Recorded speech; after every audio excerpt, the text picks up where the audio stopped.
Hola a todos, bienvenidos a Filosofía Clase B, yo soy Oscar. Dos breves noticias parroquiales. Este sábado voy a estar con mi tocayo Oscar en All Hardcore, hablando sobre el tema de Afganistán y el feminismo y lo que se vaya saliendo. Y había anunciado que iba a subir un video al canal principal este fin de semana. Se va a demorar un poco, lo voy a sacar a mitad de la semana que viene, por ahí. Em, Podría decir que es para que no se superponga con el directo del sábado, pero como en este canal somos amigos de la verdad, lo cierto es que lo terminé, lo vi, me pareció que era una mierda, así que lo voy a filmar de nuevo. Vamos con los temas. Me preguntan qué pienso del horror cósmico. No le ha ido muy bien en el cine. En la literatura, es muy de la literatura, es muy difícil de filmar. Creo que el caso más obvio es el color más allá del espacio, que donde hay un color que no existe. ¿Cómo lo filmas? En la versión de 2020 fueron bastante ingeniosos. El color que es el color es magenta, que el magenta es un color que no existe, es una ilusión óptica, no forma parte del espectro. Ok, pero es infilmable. Y ese es el ejemplo más obvio, pero no el más importante.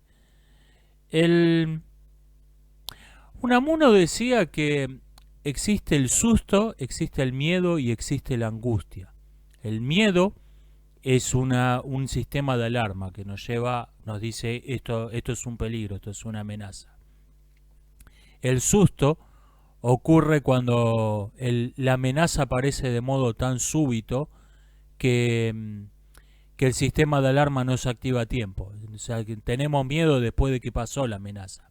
Eso es el susto. Y la angustia es lo contrario del susto. La angustia es cuando el peligro está tan lejos, es tan abstracto, que no vemos la amenaza inmediata, pero sabemos que eso está ahí y no podemos hacer nada con eso que está ahí. O sea, la angustia es el miedo a lo inevitable. Y yo creo que el horror cósmico, en el horror cósmico hay un enemigo con un poder tan desmesurado, es un dios contra un hombre, o generalmente, o algo así, que el héroe no puede hacer nada, no tiene ninguna chance. Es un enemigo que es totalmente invencible, con el que no hay la menor esperanza. Entonces no trabaja con el miedo, sino con la angustia. Esto es el horror cósmico. El horror clásico apela al miedo a lo desconocido. Por eso generalmente ocurre de noche, en la oscuridad, en, en donde está el monstruo o el asesino psicópata en las películas de terror más modernas, donde está esta cuestión que es lo incomprensible dentro del humano, que es la locura. El horror cósmico no, el horror cósmico no trabaja con eso. De hecho, la locura es presentada como un alivio, como un escape en el horror cósmico. El horror cósmico trabaja con la angustia, trabaja con el miedo a lo inevitable. Um, Varios comentarios parodiando los ismos fóbicos. ¿Saben que yo me di cuenta hace poco cómo funciona esto? El quien defiende lo indefendible sabe que está defendiendo lo indefendible. Entonces, salvo una minoría que abiertamente defiende lo indefendible, la mayoría busca no decir qué es lo que está defendiendo realmente. Entonces, en vez de decirte, cuando lo contradecís, en vez de decirte lo que vos estás diciendo está mal, te dice vos sos malo, que no es lo mismo. Y este es el origen de los ismos fóbicos, es vos sos malo. O sea, no es que yo estoy defendiendo la mutilación de niños, no. Vos sos transfóbico. Eh, no estoy defendiendo las quemas de libros. Vos sos istafóbico, ¿viste? O sea, que suena mejor que soy un puto nazi que está defendiendo una quema de libros. Ese es el origen de todos estos ismofóbicos que ya ya son un meme, ya no le presta la menor atención a absolutamente nadie. Han dicho que la película Capitán de Mar y Guerra, que la mencioné como una película infravalorada, que les cae mal por lo hispanofóbica que es, hablando de Roma, por lo anti-española que es. Yo creo que están confundiendo la película con los personajes. Si vos vas a representar a dos oficiales ingleses de la guerra napoleónica, tienen que hablar de los españoles como si fueran monos, como si fueran basura. Que si no, es como que van a decir, no, bueno, hay buena gente y mala gente en todas partes, los españoles tienen una gran literatura. Sería como esas películas ridículas donde aparece una mujer negra vestida en pantalón en la Inglaterra victoriana. Si vas, yo creo que están confundiendo la ideología de la película con la ideología de los protagonistas. No me pareció para nada que fuera una película anti-española, Capitán de Mar y Guerra. Lo vemos sobre todo cuando capturan el barco francés, que lo vemos que como que tocaba un instrumento el capitán del barco, o sea que eran ellos, eran ellos del otro bando. Y yo creo que esa escena, por ejemplo, refleja la ideología de los realizadores. Repito, me parece que no me dio esa impresión para nada, esa película. Mucha gente muy preocupada por la mitad de los afganos. Me preguntan qué pienso de esto. Es una... alguien por favor quiere pensar en las niñas. Los niños no, que se caguen, no nos importa. O sea, es, es una sociedad demente asustándose de otra sociedad demente, la nuestra. Es una sociedad que se hundió en la locura, que dice, qué loco que están estos tipos, entre otros, que como el loco que se cree Dios y se burla del loco que se cree Napoleón. No, mirá si este va a ser Napoleón. Es algo así. Me dicen que el problema de reducir el electorado, algo que yo había presentado como una buena idea, es la corrupción. Es más fácil sobornar a 100 que a 100 millones. Es verdad. Se podría usar el sorteo en vez de los números de documento, la terminación del número de documento que había dicho yo, se podría hacer un sorteo como hacían en la antigua Grecia. O sea, se puede reciclar la idea, pero sí, este es un problema. Me preguntan por qué no mencioné entre las características de un totalitarismo el control de la prensa. Porque no lo veo que sea algo esencial, creo que es un método. Si, si hay una ideología de Estado, hay una ideología obligatoria de Estado, es obvio que la prensa va a estar controlada, es obvio que no va a haber libertad de expresión. Pero que la prensa de que la prensa esté controlada no se sigue que haya una ideología de Estado.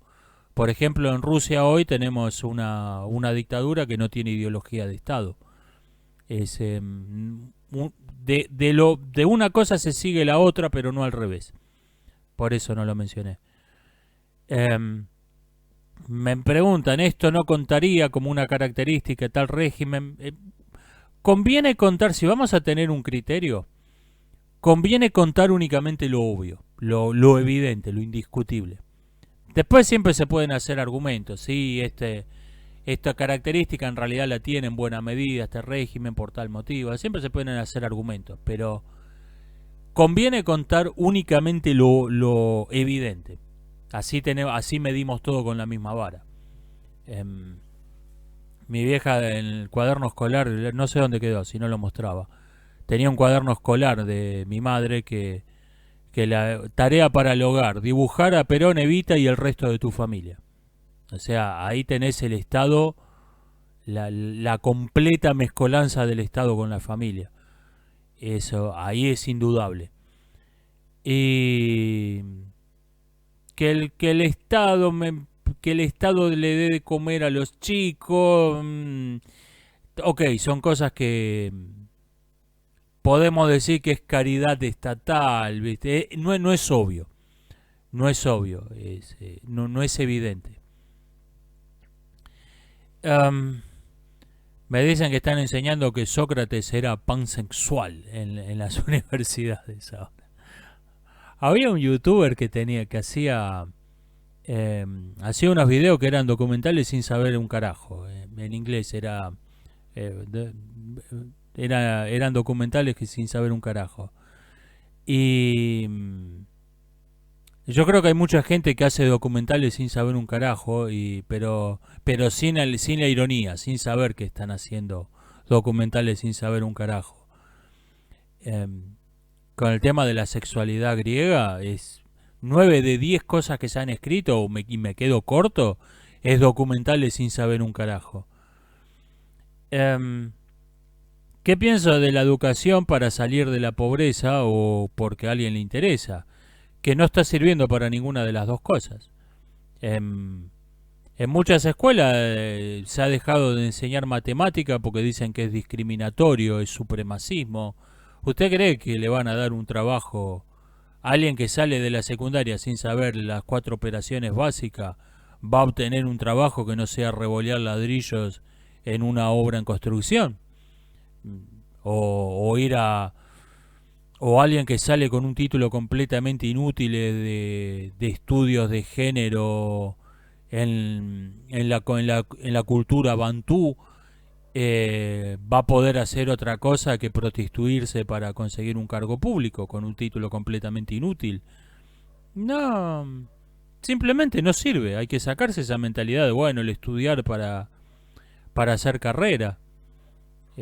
Simplemente no es verdad. Si alguna vez fue verdad, ya no lo es. ¿Qué consejo le daría a un autodidacta?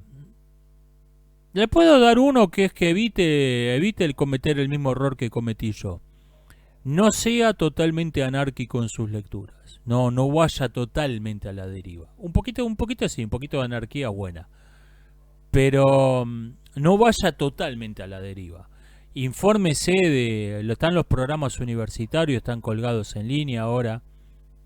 Fíjese que vale la pena, dice y ve, bueno, em, la, el problema de ser una lesbiana witchy en una sociedad heteropatriarcal, bueno, eso está ahí por cupo.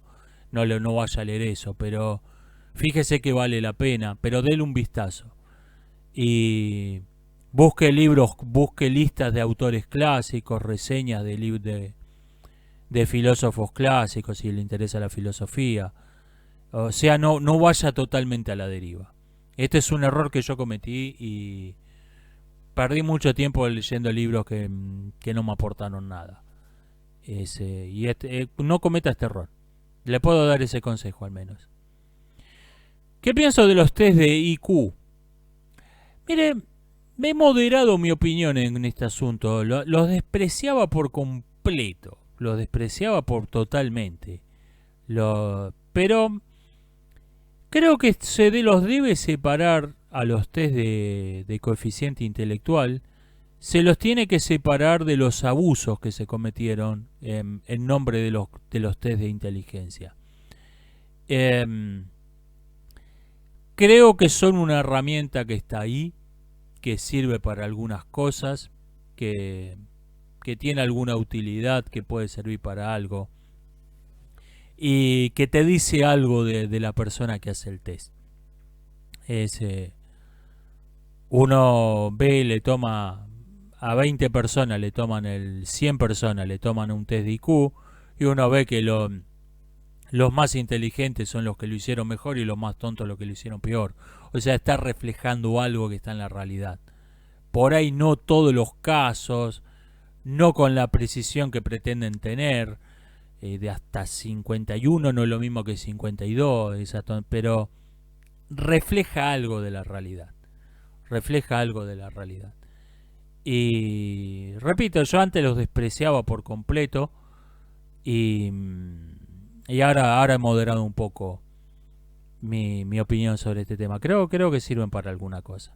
Hay que tomarlos con mucha prudencia porque sabemos bien los abusos que se cometieron con los test de inteligencia. Así que hay que ser muy prudentes con esto. Lo voy a cortar en dos, sigo en la segunda parte